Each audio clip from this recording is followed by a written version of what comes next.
একটা ভালো লাগাইতে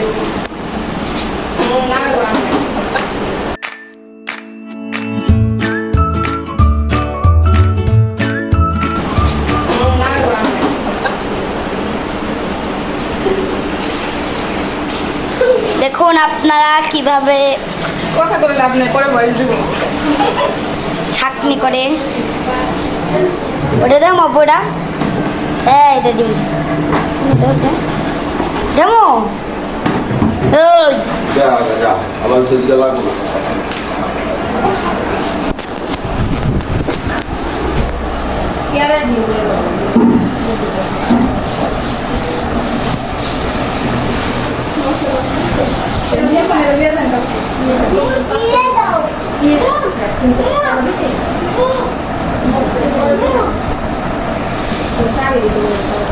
আপনারা এইভাবে হচ্ছে শুকিয়ে দিবেন চারিদিকে।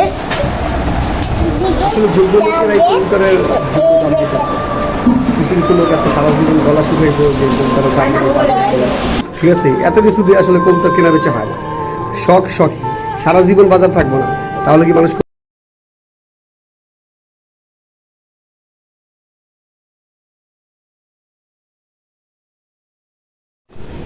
হ্যালো গাইস, কেমন আছেন?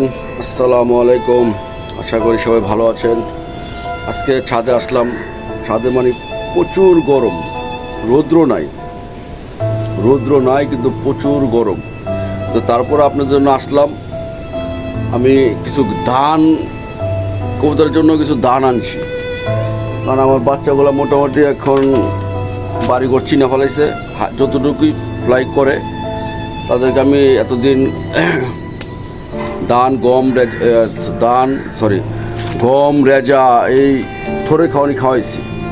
থোর বলতে আর কি আমরা বুঝাই যে ওই আমরা যে বাচ্চা কাচ্চা নেই না, খাওয়াইছি। আর খাওয়াইলে ওদের বার হয়ে যায়, তাই আর কি ধান নিয়ে আসি। ধান আমি ধুইছি।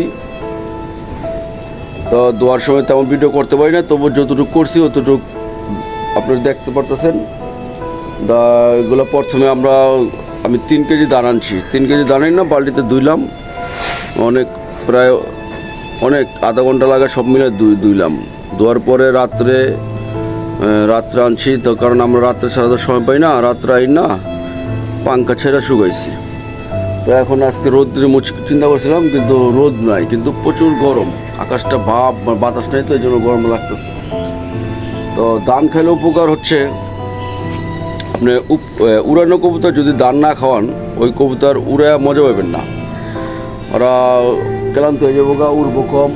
আর ধান খাওয়াইলে কবুতর ফেদারগুলা খুব ভালো থাকে, ফেদারগুলা শক্ত হয়, ফেদারটা অন্যরকম শক্তি আসে। মানে রেগুলার যখন সময় হবে কবুতর উড়ানের, রেগুলার উড়াইলে ধান খাওয়াবেন। ধান খাওয়াইলে দেখবেন উড়ানের ইয়াটা অন্যরকম ম্যাজিক হয়ে যাবে। উড়ানের শক্তি অন্যরকম, ফেদারগুলার শক্তি পায়।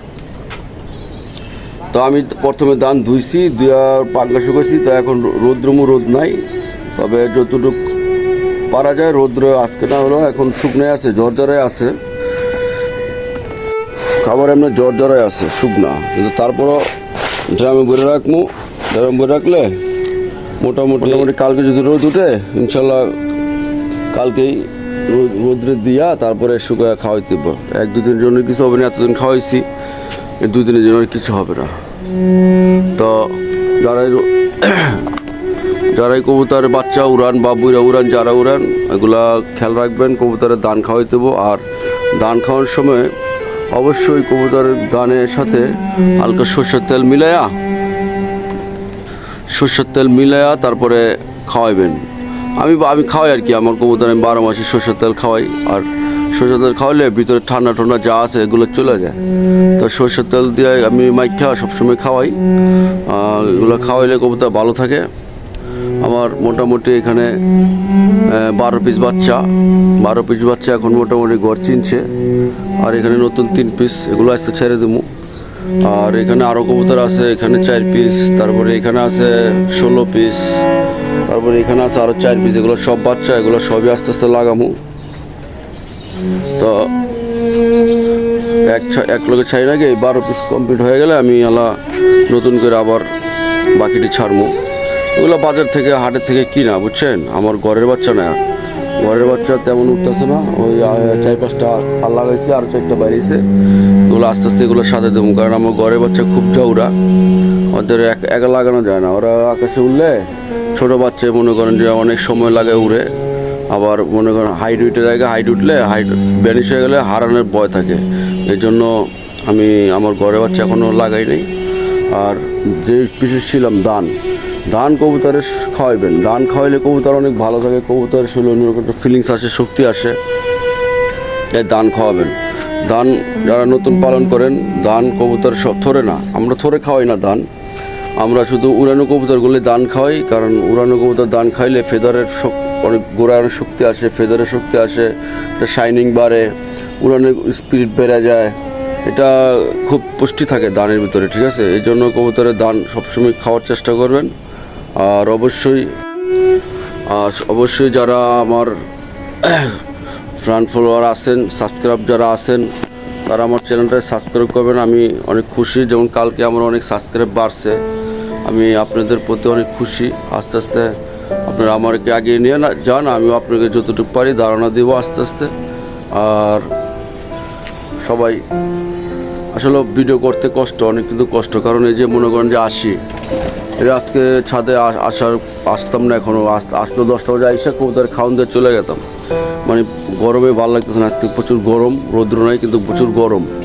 তারপরও এই আপনাদের ভিডিও করার জন্য ভাবলাম যে আমার নতুন ছোটো ভাই আছে যারা, বা বড় ভাই যারা আছে, নতুন পালন ধরছে, তারা তো আমার সাবস্ক্রাইব বা ফলোয়ার, তারা তো আমাকে একটু স্মরণ করে। তাই আমি চিন্তা করলাম যে আমার দানগুলা আমি ওনাদের দেখাই, আর দানগুলো যে তৈরি করছি ওনাদের দেখাই, তারা দেখুক। আসলে কবুতর পালতে হলে অনেক পরিশ্রম করতে হয়, আর পরিশ্রম না করলে আপনি ভালো ফলও পাবেন না। ভালো ফল পাইতে হলে আপনি কবুতর পরিশ্রম করতে হবে। অবশ্যই আপনারা পরিশ্রম করবেন। আর আমি আরও সকাল উঠে গেলে আমরা যে কাজ করি সারাদিন, আমার 14 ঘন্টা দোকানে বসে ডিউটি দিতে হয়। তো এই জন্য সকাল উঠা এগুলো করি, যাতে শরীরটা ভালো থাকে, মন মানসিকতা ভালো থাকে, আগামী দিনের প্রত্যাশায় থাকি আর কি। তো যারা কবুতর পালেন সবাই সকাল উঠে, আমরা জানি এটা খুব নেশা, একটা আসক্ত নেশা, ছাড়া যায় না, ঘুম অটোমেটিক ভেঙে যায়।